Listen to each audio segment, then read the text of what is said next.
down in the whole thing, first thing I think I need to do is to pass my blessings, or the blessings of the Most High, to the family, and all the families that have suffered. It wasn't just Brother Michael. It was a lot of people, that has gone on and didn't have to go.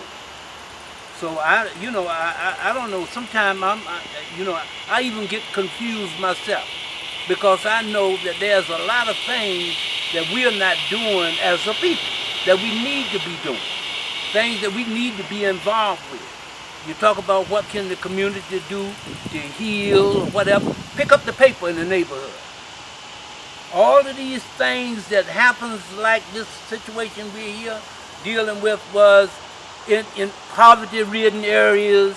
You talking about loose cigarettes. That's madness.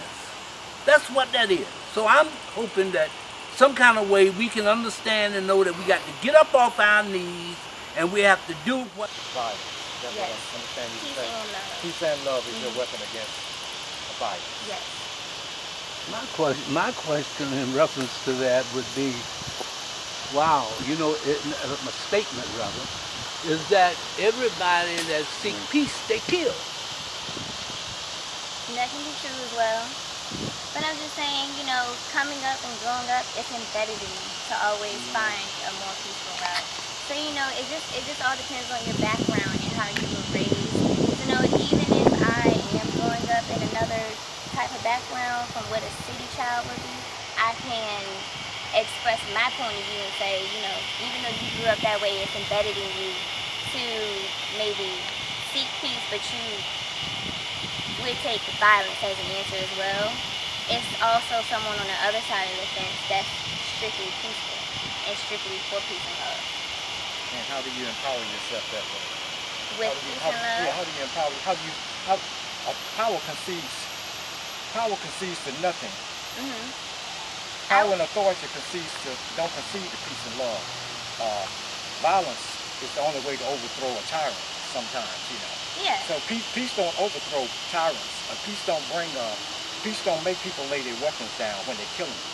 I'm just saying, I'm just making a statement now. I'm not saying that your approach is not true, but you can't bring peace to a gunfight.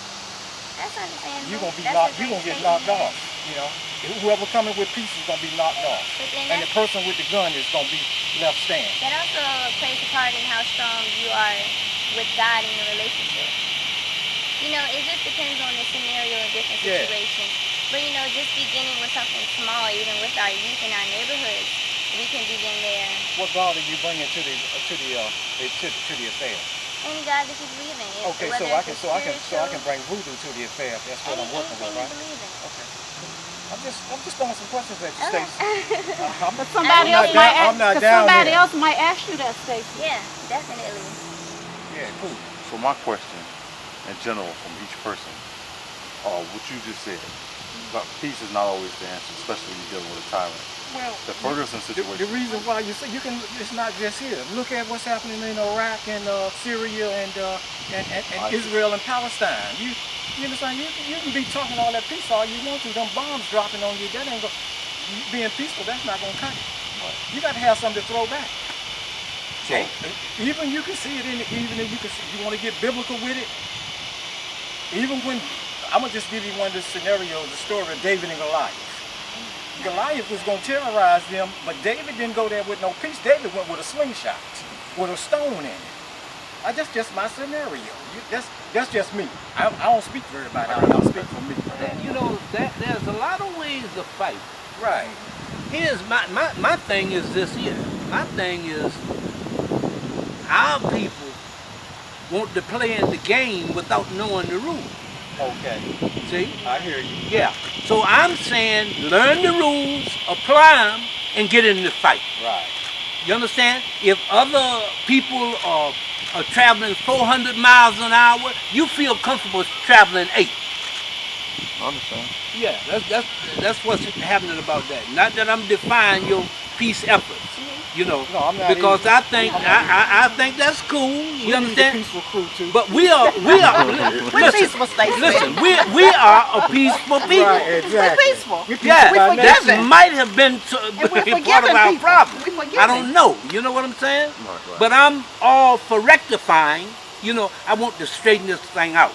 You understand? I want the gentleman that took that man's life, I want him to be dealt with. If he erred, I want it dealt with. You understand what I'm saying? If they find that it wasn't that, all of this stuff about transparency and all, look man, I want them to cut the foolishness out and deal with this issue. They brought it on themselves. Okay, so you think, I'm trying to put it in perspective in case this issue or situation happened in Norfolk. So we'll have an alerted response. So the issue is that the man that did it wasn't dealt with in time. That's part of it. Okay, and then my thing is, I think it's another issue when we talk about peace, as Stacey has said, and some people have your approach. Peace isn't always the answer. And I think more people have the approach that peace is not always the answer. So how will we fight that situation here in Norfolk? Because we don't have a small population of African Americans, and I know you guys from the South Side, we're not taking a lot of. You want to throw one stone at us before we strike back. Now, when I was talking about peace, when I'm saying peace, when I'm saying peace, I don't mean lay back and don't do nothing. I'm saying if that happens we should do the same thing they did in Ferguson. I ain't talking about confronting a bigger gun with a bigger gun, because you ain't got no bigger gun than them people got. Them people, you bring the gun and they got a bigger gun.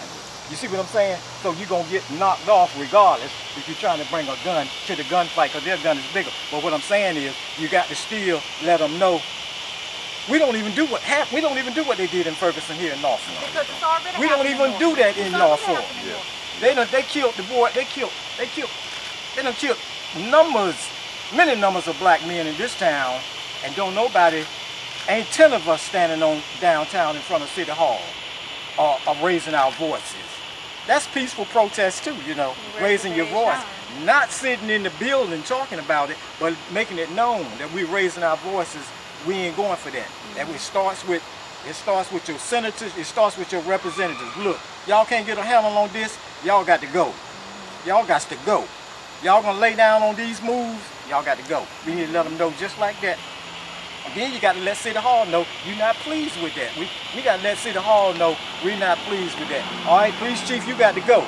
You can't handle your men because all y'all sworn to a code that I know about, but y'all don't know about. You think the public is ignorant to the fact that when it comes to y'all doing something wrong, you cover it up at any cost? No, we can't be, that's hypocrisy.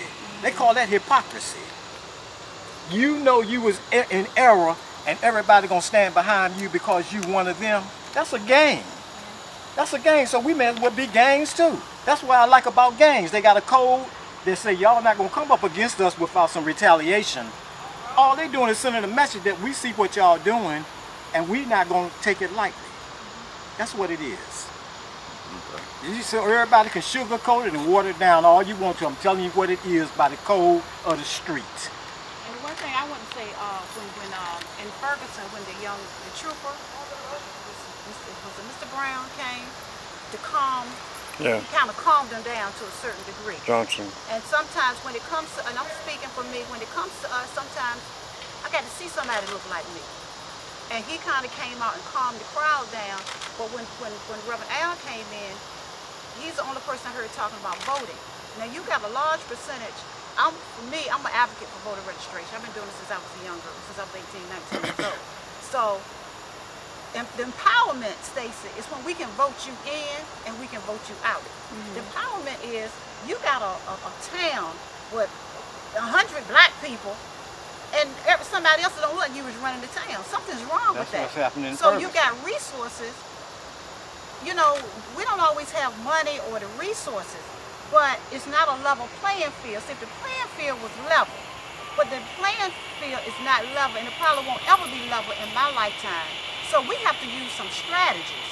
One of the strategies is we got to get to the polls and we got to vote. And some people say, oh, they don't believe in that. Okay, well, that's all well and good. You ask the mayor of Chesapeake. You ask the mayor, ask Kenny Wright over there in Portsmouth. Right. Ask some of the people that won by a handful of votes. Right. And ask them if the vote doesn't count. So one of the strategies that, for me, is getting people to the polls.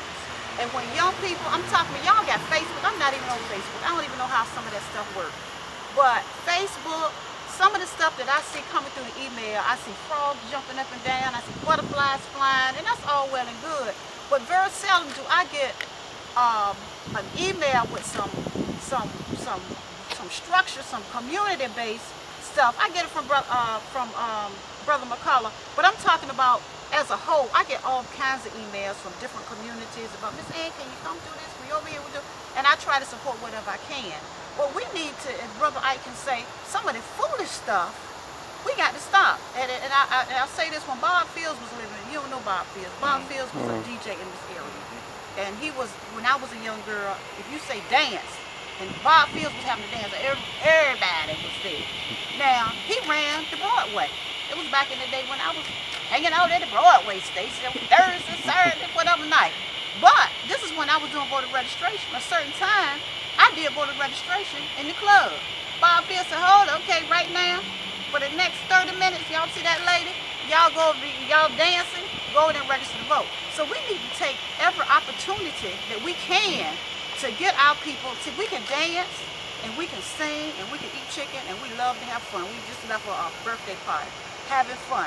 But sometimes we got to be like Tom Joyner in the morning. We got to party with a purpose. We got to take just a little bit. We ain't got to tell no speeches to Stacy and all, because they don't want to hear old folks like us always talking, but we want to hear somebody like you, Stacy. Stand up, you talking about peace and love, but in the midst of that peace and love, you got to give them some strategies. You can't just say, because what's the commercial? You taking a knife to a gunfight? Stacy, you got to hit them hard, but you cute, and you talking about peace and love, that's all well and good, but you got to have some strategies With the peace and love. behind that peace and love. And then